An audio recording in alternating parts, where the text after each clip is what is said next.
Now let's expand beyond carbon and hydrogen and include heterocyclic aromatic compounds.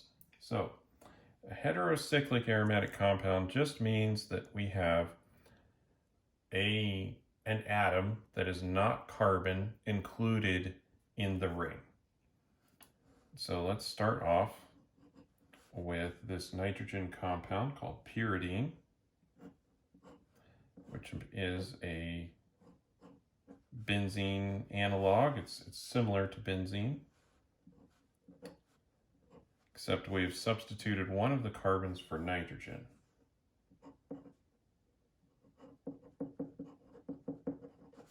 So there's pyridine.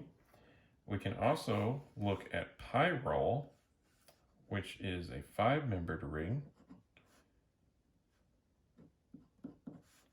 that contains nitrogen, just like this.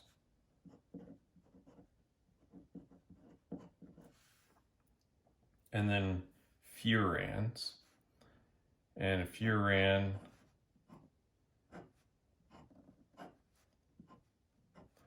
has an oxygen up here.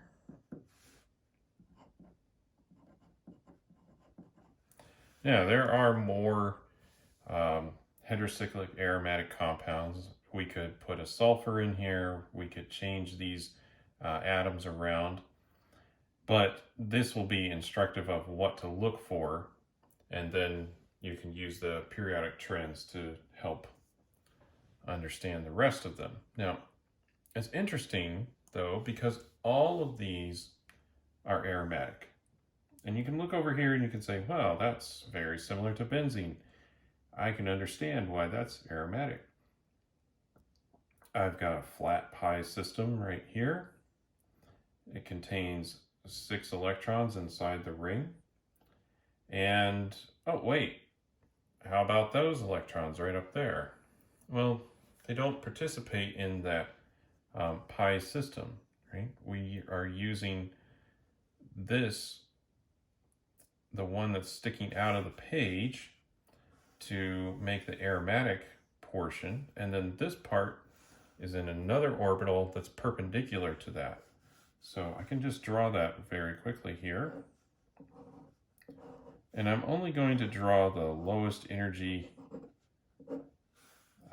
configuration here just to emphasize what's happening. So we've got all of this pi system here, and we've got the pi system for the nitrogen. And we're going to involve this particular p orbital with the aromatic bond. And that's going to make this double bond right here. And then let's just indicate where this lone pair is. Well, that is in an sp2 hybrid orbital. Right? Same as the electrons that are making the bond in between the carbon and the nitrogens right here. Those are all sp2 hybrid orbitals. And then here we have the non-hybrid p orbitals making the aromatic system. Oh, that's interesting. So this is not in the lone pair is not involved in that aromatic portion. And we get over to pyrrole, and the situation changes a little bit. Now we have 1, 2 here, so that would be 4. And if we only included those, that would be an anti-aromatic compound. But instead, we will use the lone pair right up here as part of the aromatic system. So let's see if I can draw that now.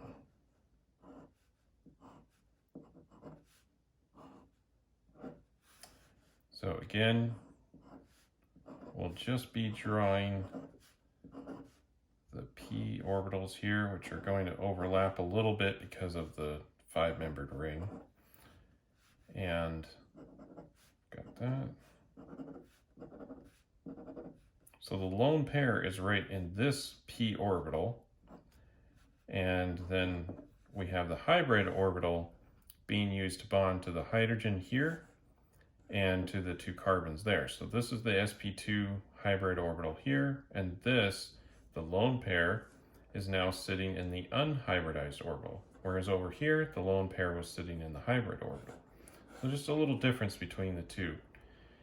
That allows this molecule, though, to be aromatic, and as we know, that is a more stable configuration. Now let's also look at the furan, which is kind of similar to the pyrrole. You can see structural similarities there. So we'll see if I can draw that.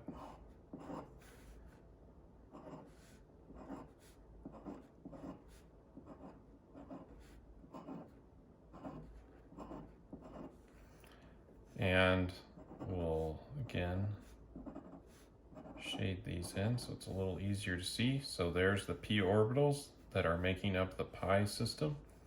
And then we have an extra lone pair here, which is similar to our pyridine. It's going to sit in the hybrid orbital off to the side here. So we'll have sp2 hybrid orbitals here, and that allows this to be aromatic as well. So one of the lone pairs here is involved in the aromatic system and the other is not. So the idea here, though, is that in some cases the lone pair will be used in the aromatic system, in other cases it will not, and in some cases, of course, we'll have aromatic systems being involved and also at the same time not. So it really depends on how many we need, and if we can avoid making an anti-aromatic system, we will. And we should also consider just the geometry of the p orbitals and how they're all 90 degrees to each other, and so that can help explain some of this behavior as well.